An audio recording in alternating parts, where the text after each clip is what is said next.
Hello there, my name is Ramel Cabrera, and the topic for my persuasive speech is human rights.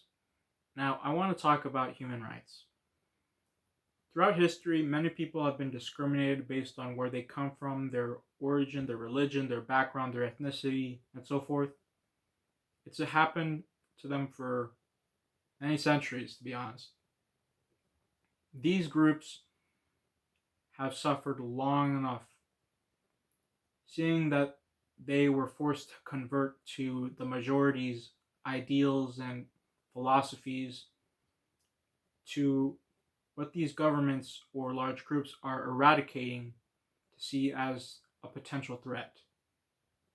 When in reality, these people just want to become who they are. Well, I want to bring up this organization that stands against those things. There is no hate in that organization, only love.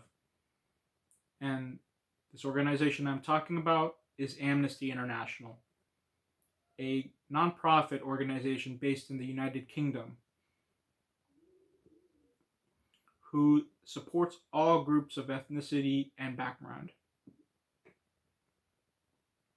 Amnesty International will support people no matter what. They stand against all minorities from all around the world. And their organization has been has existed throughout much and since the late 1960s. Now I want to talk about these groups, minority groups that have been oppressed in these areas by the governments or by the majority. Let's start off with the Russian Federation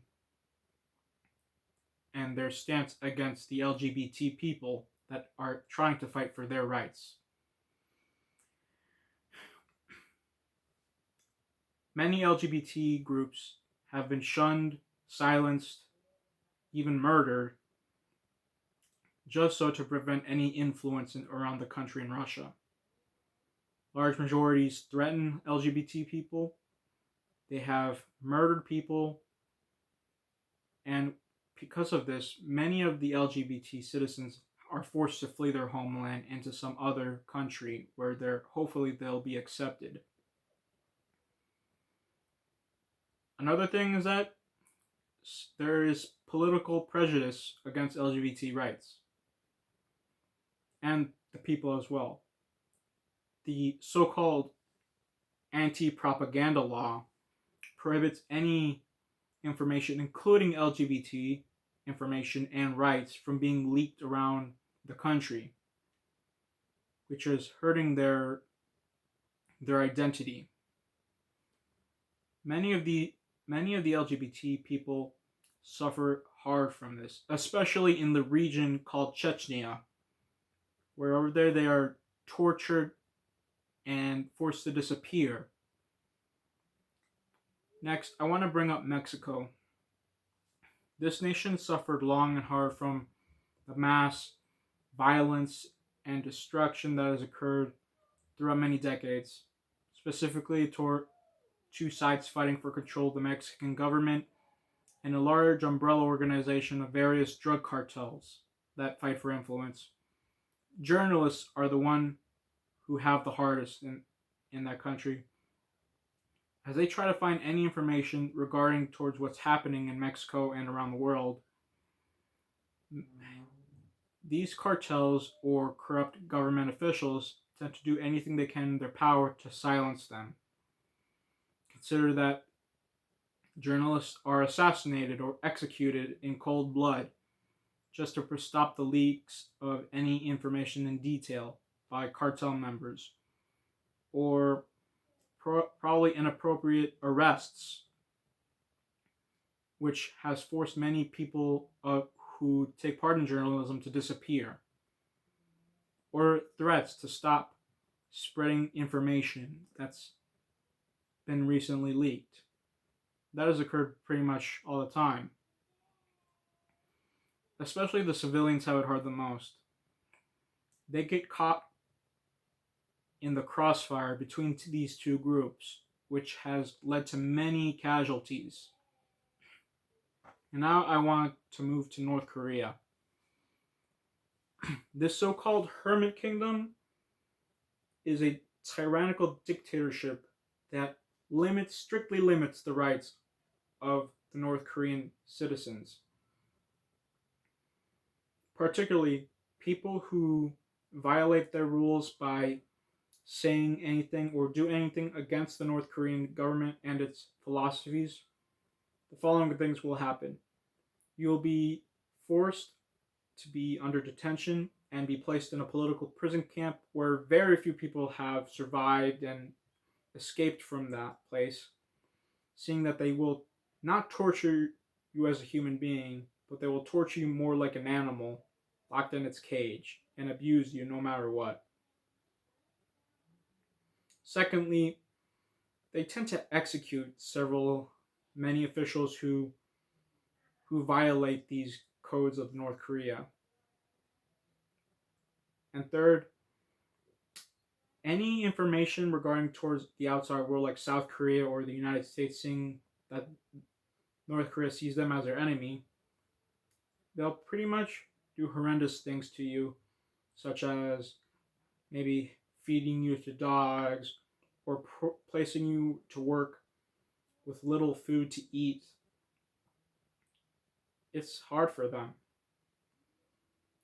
These groups have suffered so much, and Amnesty International is doing everything they can to save these people. And by that, this organization does the following things to help them. First off, they pressure governments into changing their laws to give people more freedom and identity. Second, they will detail any evidence of torture or abuse or disregard for human safety and reveal it to the world, seeing how much these people have suffered in the hands of their oppressors. And third, they will do anything they can to convince the government to reveal the whereabouts of these people who have been forced into detention, and they will provide as much support as they can for the people who were released or have been saved from these forced disappearances. This organization is a blessing to all minority groups, no matter who they are. And I want to tell you that you can join them by either providing donations to them or volunteer in one of their community service groups. Maybe fight online for people's rights that have been from toxic environments. So like to kind of like name calling or discriminating these people on the internet.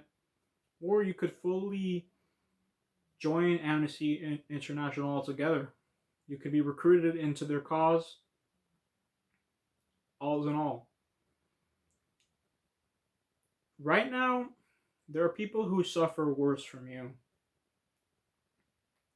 Imagine if you wanted to like do whatever you want in this world, but when people try to lock you up, force you to keep quiet, and they try to conform you into something you're not. That's not the way it is. Amnesty will fight for everyone, no matter what. Fight for their cause. All is welcome. Thank you for watching this video, and I'm hoping that this will convince you into fighting for the rights of all minorities alike, and maybe join Amnesty International. This organization is pretty much the source of all good. Thank you.